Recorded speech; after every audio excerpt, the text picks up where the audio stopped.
I'm going to welcome Kennesaw Happenings. In the studio is a gentleman from Smyrna. So we met a couple weeks ago, and he's actually in the same BNI with Jim Raps and Jerome O'Burleton, and there may be a couple other guests. I don't know if we've had anybody else, but I wanted you to meet Burke, but he's going to tell you who he is, what he does, and who he serves. So, Burke, you have the floor right now. Hello, I'm Burke Scott. I own Smyrna Vining's Lifestyle magazine.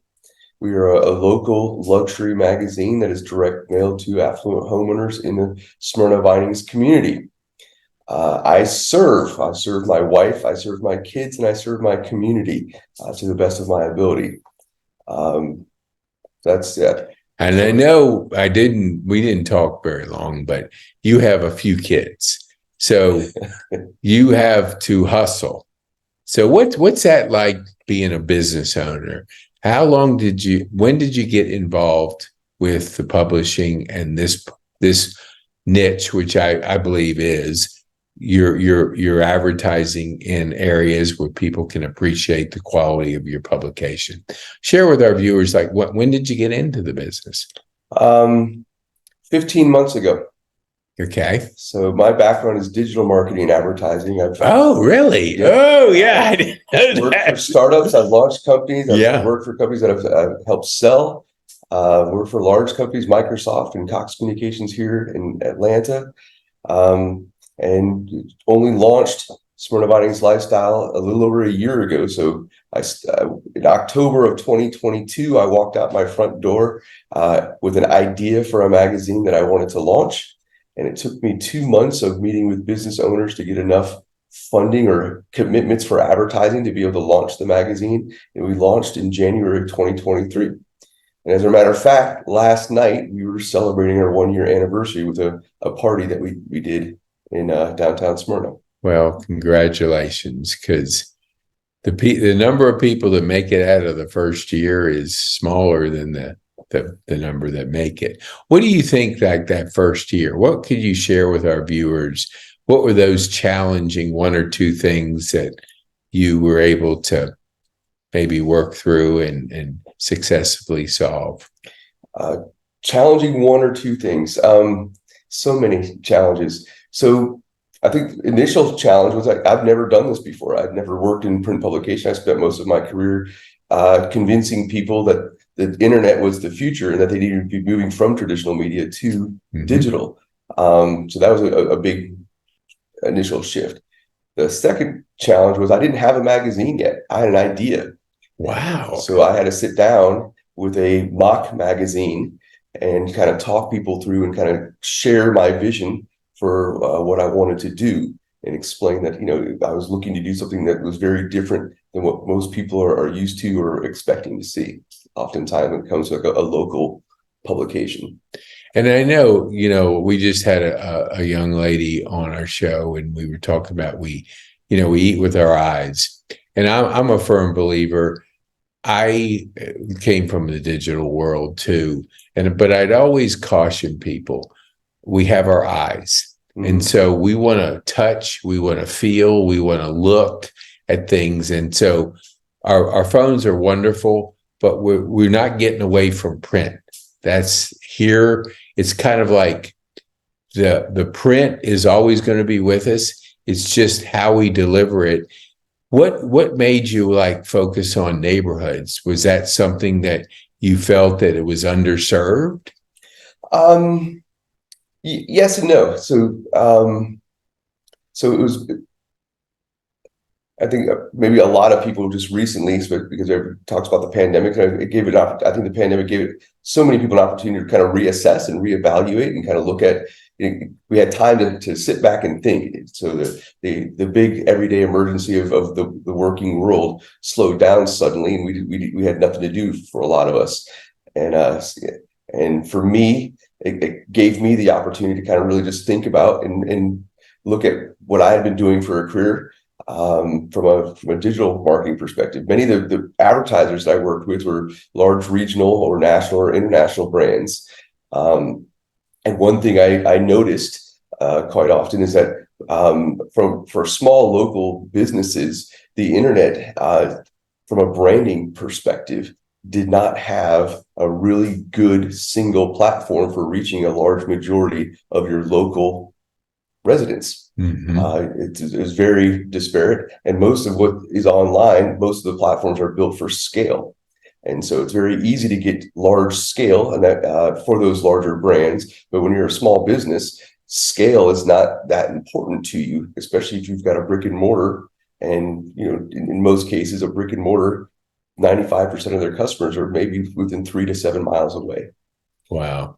What would you say for our people that are working in corporate? What was that starting something and putting it, you had the idea in your mind? Plenty of us have ideas. There's a small percentage that implement them. What was it that you were able to implement it and successfully get through your first year? What was driving that they can maybe learn from? Make sure I understand your question. So what was my idea for? Well, no, being an idea, it's always, we always have those ideas in the shower, hey, look, I can do this. But implementing those ideas is the hardest part. So you implemented an idea that you had an underserved local market that was different than the corporate scalable market. How did you, because when you have your own business, you're waking up and the boss is looking you in the mirror, and either produce, add value, or you're not going to be around. So did that have a lot of pressure on you, or did you thrive on that? There's always pressure, because you've got responsibilities, you've got bills to pay, and so you're taking a risk. But oftentimes with great risk, there's great reward. I fervently believe in what I'm doing, and I think that helped me when I would sit down and I would discuss this idea and talk about this. I think that I was able to effectively communicate and get other people on board with the idea. I knew I didn't want to be a typical coupon clipper. I knew I didn't want to be just a standard rack magazine or the stereotypical neighborhood flyer. I think there's, you look, when you see good print, you see good magazines, you recognize it, you get lost in it. It's an opportunity to kind of sit back and lean back, as opposed to being engaged in a task-oriented service, or I guess when you're using your cell phone. But being able to do that on the local level, typically the really nice magazines are the national magazines. They're not that neighborhood magazine. So being able to sit down and say this, and show an example of this type of magazine, or the look and feel that I wanted to do on the local level. I think when you walk people through it, people picked it up pretty quickly. I think people were like, oh, this is something that's brand safe, something that I would want my business to be associated with. It doesn't cheapen the brand like maybe a coupon clipper might do. Yeah, I agree with that. There was a community manager, Josette, and she gave me a water bottle. I want to say it's like not Desante, but the other upscale one. I should know it. But we were talking about when you put it in your hand, it's different than if you just had a Costco water bottle. Do you feel like your magazine, when somebody puts it in their hand, the advertiser and the people that are consuming it feel different than they would if it was just a regular, like you said, clipper or those type of magazines? Yes, I hope they do. The printing, the quality of the magazine, the quality of the paper, the thickness of the paper, the feel of the magazine is all intentional. It's about the overall experience. I want the community, when they pick it up, when they see the name on it, it's their community name on it, so it's very personal to them. And they pick it up, they feel it, and they start looking through it. I want them to be proud of it. Like, this represents my community. This is my community. And I didn't want to do that. We want to be careful about presenting their community, the place that they've chosen to live in, to raise their families, or to work and live in a way that I felt that the community deserved to be represented.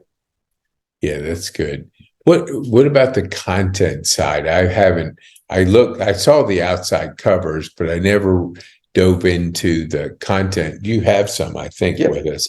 So what do you do? Like, do you have a certain content creators that are part of providing that for you, or how did you handle that issue? I hired an editor. Oh, yeah, that makes sense. Yeah. Hello, McFly. That makes sense.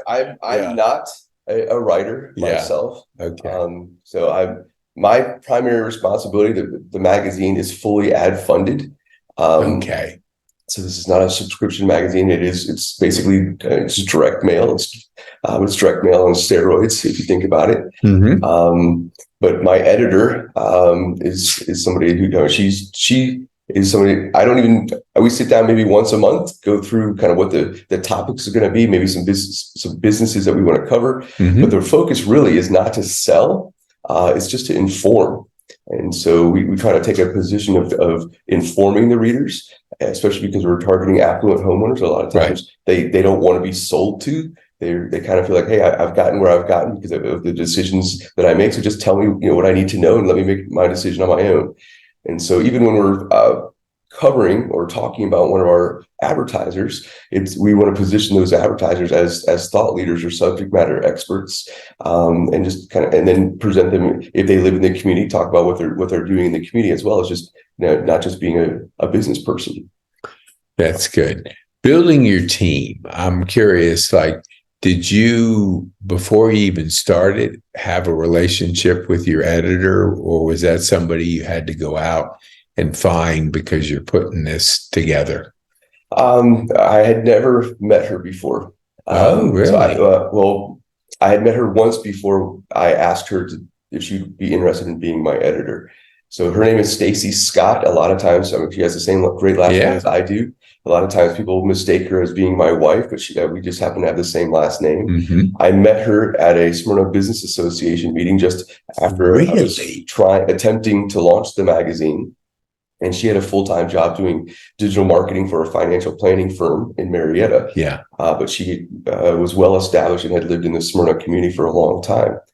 And she was just a fabulous person, just a lot of great ideas. And I was thinking she would be perfect as an editor for the magazine, but I didn't want to offend her because this magazine is not a full-time job for an editor. Mm-hmm. It's basically a side hustle for her. And so I took her to lunch one day and asked her about the magazine, what she thought about it. Mm-hmm. And I said, hey, I'm looking for an editor. Would you be interested?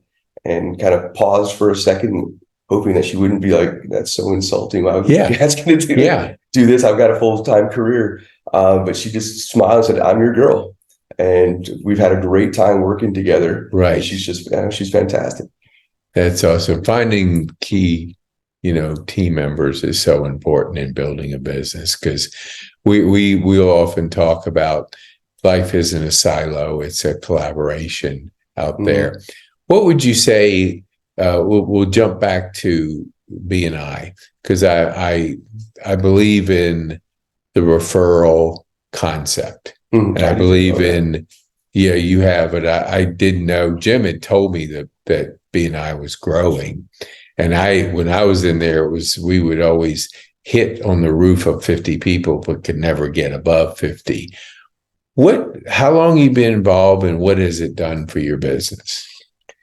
Well, I've been involved for just over a year. So basically, when I decided to launch this magazine, the real estate seat that is in this B&I chapter in Smyrna, the Smyrna Business Exchange, they came on board. They had already come on board with the magazine and committed to help launch the magazine and be a big partner.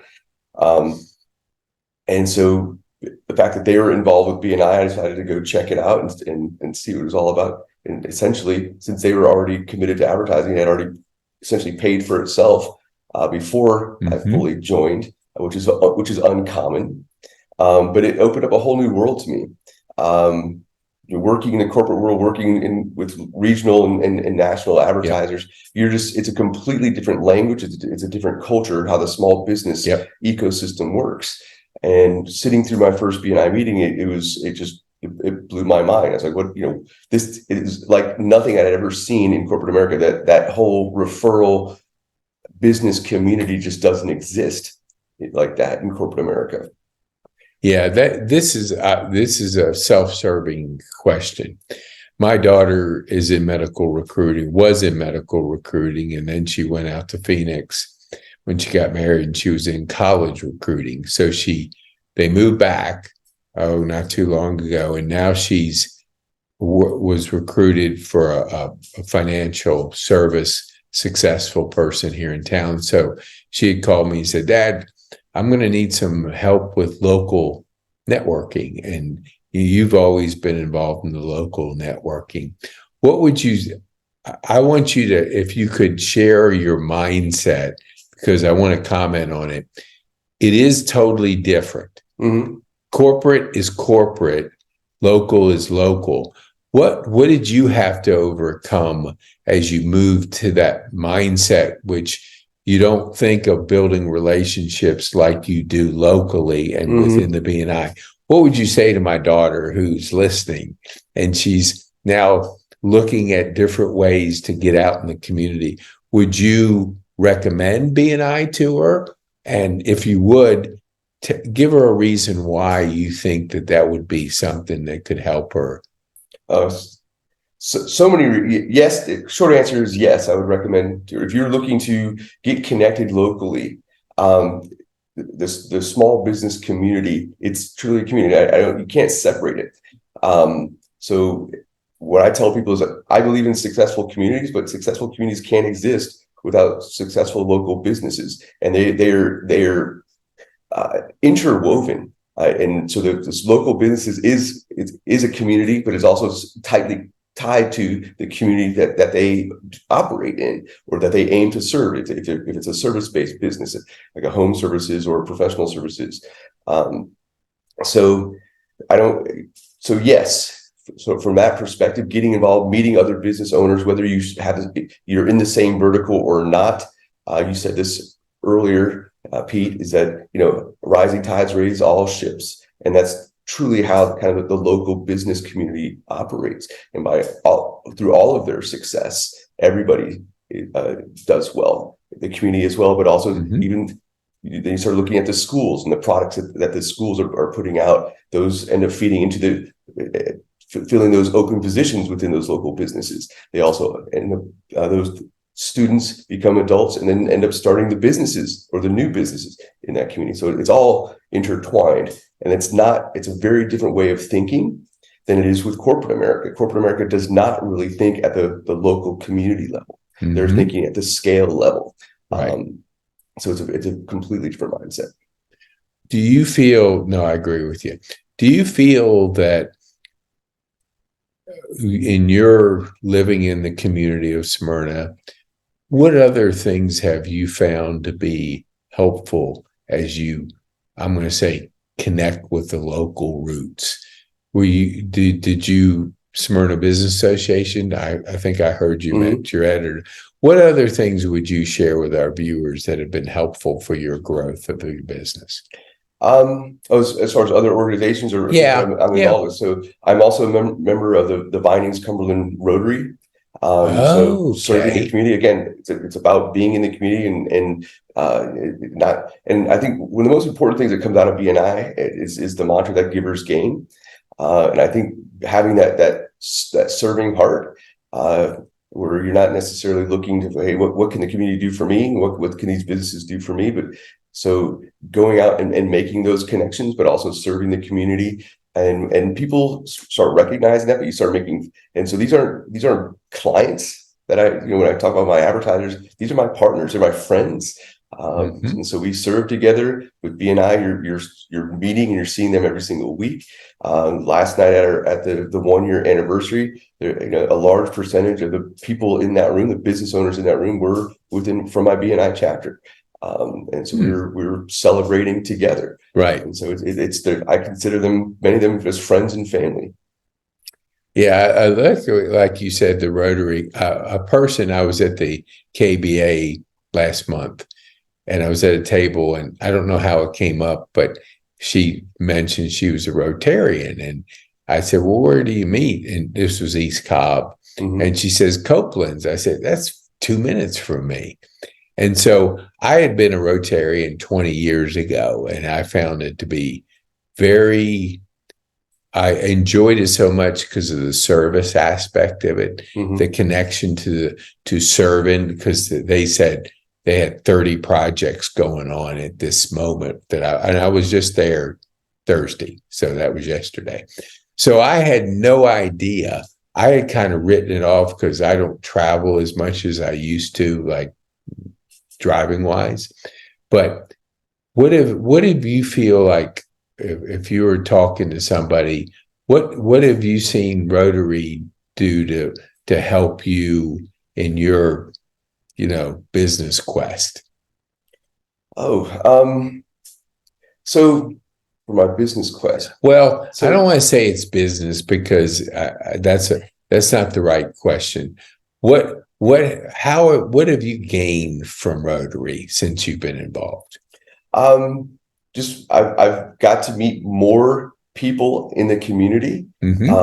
So it's broadened my network, my connections of the people that I know, because it's many that in Rotary now, many of the members, at least in my chapter, are retired business professionals. So there's a lot of wisdom there. So they've started businesses, they've worked in corporate America, so they have that experience that they can share. And then you do have younger folks as well that are trying to get started and meet other folks within the community like myself. Yeah, I consider myself young, I guess. No, I would too. Yeah, I mean, younger than me. No. So one of the big things that at least the Vinings Cumberland Rotary does is they do something called the Vinings Downhill 5K. So this is a race that's been going on for over 20 years. They raised over $123,000 this year with the race, and they give it all away to local nonprofits in the community. And so that was just for me, because this is my first year participating in that. But doing the race, participating in the race, and then the best part was inviting all of these representatives from close to 70 local nonprofits, where we handed them a check and just thanked them for their contribution and what they're doing in the community. Wow, it was a great thing to be a part of. No, I think for those that have been Rotarian or people that are familiar with Rotary, they understand it, but the service part of it is, it kind of feeds your heart, because the focus is serving. And so, like you said, 100 and some thousand. I mean, that's no small feat. Raising 100,000 takes a lot of effort, and it takes a lot of people. Are you meeting in the morning, or is it a lunch Rotary? We meet at Copeland's. What? Yeah, over at Cumberland. Okay. That was okay. And so we meet every Wednesday for lunch. Dang, Copeland's is on to something, because they're tapped into the Rotary. I think and I know, I'm trying to think of his name. Jason is the new manager, but there was a gentleman who had both the Copelands. He's been involved locally for years. So I'm not surprised that he, volunteered, but be able to get your Rotary Club coming to Copeland's, because they have a beautiful facility. So, okay. So I wanted, just on a personal note, when you're not working, what do you like to do? I used to have a lot of hobbies, Pete. I used to kayak, I used to rock climb and mountain climb. But now I've got 7 kids, and so I do whatever they want to do. There ain't no time for anything. 7 kids, that's crazy. Yeah, so we got 1 boy is the oldest and 6 girls, and so we're soccer, acting, dance. We're loaded up, all kinds of stuff. Hey, maybe Jim hit me in the ribs for a reason because he has 4 girls. I have 2 girls and 5 granddaughters. So I don't know what a guy is about. So you at least have one. Yep. But yep. surrounded by that many girls, how do you do it? A lot of prayer. Yeah. And I've got just a fantastic wife. Yeah. I couldn't do it without her. Yeah, that's that. You definitely believe that because that many girls. Girls are wonderful. I don't know any different, but girls are girls. And so that's awesome. Well, Burke, I know you being a solo, being an entrepreneur, you can't sit under the corporate umbrella and pick up a check just for showing up. You have to go out there and add value and create your own world. So I want to thank you for being in here.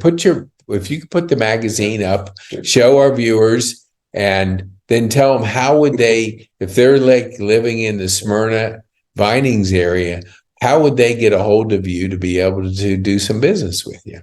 Well, you can find us online at citylifestyle.com/Smyrna Vinings. Okay. And we're also on Instagram and Facebook. And so that's the best way. And if you happen to come across one of the magazines, although we direct mail it to affluent homeowners, we do deliver to about 780 businesses. So you might, if you're visiting a salon or a doctor's office, you may see it sitting on the coffee table in the sitting area. So pick it up, and my contact information is inside every issue. Awesome. I want to thank you for driving all the way from your area over into Kennesaw to be on our show. What would you want as we close? What would be the one thing you want our viewers to take home from our time together? I'll just restate what I said earlier. I fervently believe this, and this is what drives me every day: is that successful communities can't exist without successful local businesses, and that's what I feel like I'm trying to impact and be a part of ensuring every day. Awesome. Well, thank you so much, Burke. No, I agree with you. Totally agree with you. Our small businesses are the life and blood of our economy. Yes. If we don't encourage and do business with local businesses and really Apple and Facebook and Google, they all have plenty of money. We don't need to necessarily go out of our way to spend money there, but support your local community. So thank you, Burke, for being a guest on our show. Thank you, Pete.